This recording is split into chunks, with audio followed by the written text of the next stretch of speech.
Guys, welcome back to today's wig tutorial. This is a full beginner friendly wig tutorial with a hot glue gun, and I'm super excited I'm doing this. It's been a very long time I've made a hair video on the channel. I'm very grateful to Nadula Hair for sending me these bundles and the closure to make this tutorial. You guys should check them out. This hair is super silky, beautiful, lovely. It came in 3 bundles, and then you now have the closure. I have 22-inch here, 20 and 18-inch with an 18-inch closure as well. The hair is silky and is tangle free. Actually, the touch is so amazing. I wore this to an event on Sunday and absolutely everybody loved the hair. So in this video I'm going to show you how I created this wig I'm wearing here and actually put on the coils, because it's just the body wave, but the coils here is a little bit, you know, thicker and more coilier. So I'm going to show you how to actually achieve this whole look. So if you like the hair, want to get something like this, I'll leave all the details to the hair in the description box. Nadula Hair also have different coils as well, so if you don't even want to pass through the stress of making your own coils, you could check their website. They have different coils: straights, coily, deep coils, you know, very coily, and whichever coils you want. So I'll leave the link to their sites. Also check them out on Instagram and Facebook, whichever one you prefer. So for this wig you will need a push pin, you will need a glue gun as well, and I got this off Amazon. I will leave the link to it in the description box. You also need a needle and thread and a wig cap, then a dummy head. So first I will begin by placing a nylon on the dummy's head just to prevent the glue from, you know, sticking to the dumb head. I'm going to just tie that off, just create a knot. Then I'll wear the wig cap on the dummy, and I got this one precisely because I wanted something that would look all seamless when I finish sewing it, based on how I like my wig to look after sewing it. So all you need to do here is to actually, you know, pin the edges of the cap to the dummy, and I'm expanding it as much as possible because the dummy's head is just very tiny. My head is way bigger than this, so I had to actually expand the cap wide to cover the ear and all around. Then you now have to use the push pin to secure the edges so that they don't move and they're in place before you start any other thing. So I'm going to go ahead and pin the edges of the closure to the wig cap. Make sure the front is well aligned so you can easily cut it off when you finish making the wig. So I'm going to begin sewing the closure to the cap, and I'm going to start off from the front, the edge of the closure in front, and I'm going to sew it all around to the other end. While you're sewing it here, you want to be sure you sew it as tight as possible so that this hair can last long for you. And secondly, you also want to do a knot each time you sew it. It helps hold the closure to the cap a lot better and will help the hair last a lot longer.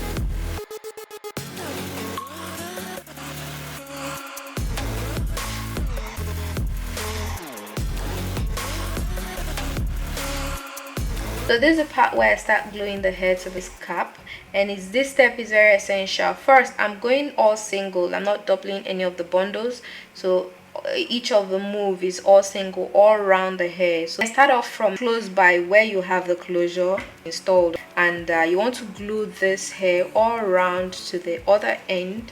The reason I'm doing this is because I want my hair to look all natural when I pack it on a ponytail, maybe semi ponytail.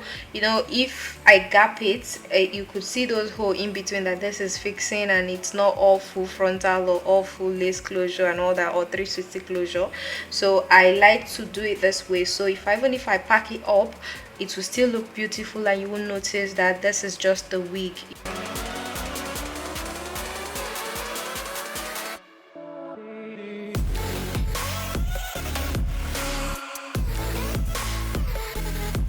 We're not cutting the hair all through to the end. What you do at the end of the this part here, you want to turn the hair again, flip it, and then repeat the motion with just a slight gapping in between the cap. so you have it very close to each other, and then you won't have notice a difference. This is the final step on this one. Then we'll now start going horizontal to fix the hair, and let's keep going.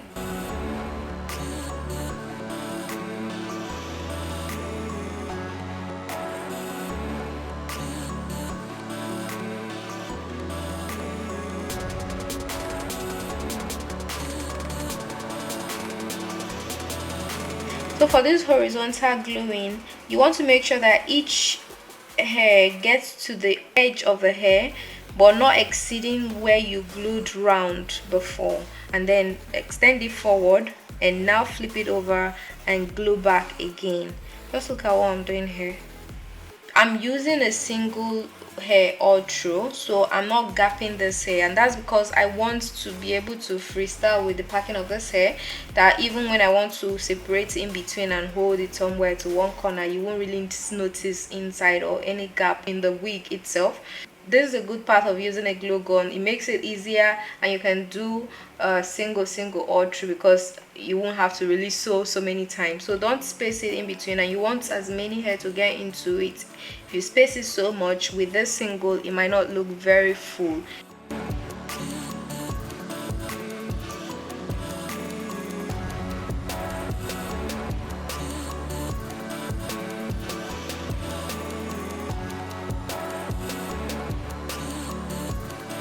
So at this side, I'm going to go all very close to each other. It's almost like I'm not spacing it all together, because I want all the weaves to get into this wig. Actually, it's just 3 bundles, and I would like my hair to look full.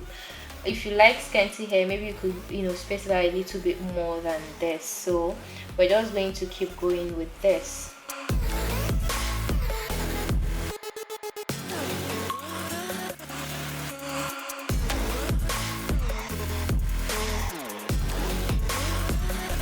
Okay, so I'm now going to cut off the extra lace closure in front, and we'll now style this hair and give it the curls. So I'm going to take off the nylon, then I'll cut out the wig cap on the lace closure part.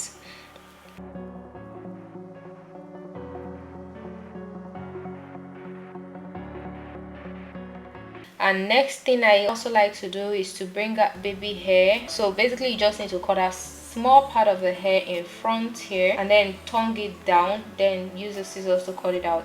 Usually I like my frontal to just look like, like a little fringe.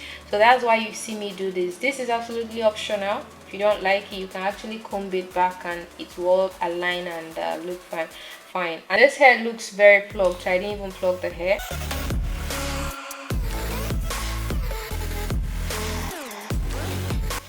So this is the final weave on here, and right now I'm going to add the coils that you saw on my beginning video here. And to add this coils, all you need is just your makeup brush. Okay, that's what I'm using here, but you just basically need an object, a round object. Oh sorry, you just basically need something smooth and round that you can just roll the hair on. So that's where we'll end it for this video. I do hope you enjoyed the video. If you did enjoy the video and you find the video helpful, please thumbs up, share, and if you're new here on the channel, subscribe and turn on the post notification so you don't miss a video from me. Thanks for watching again. All details on this hair is going to be in the description box. I'll see you in my next video. Bye bye.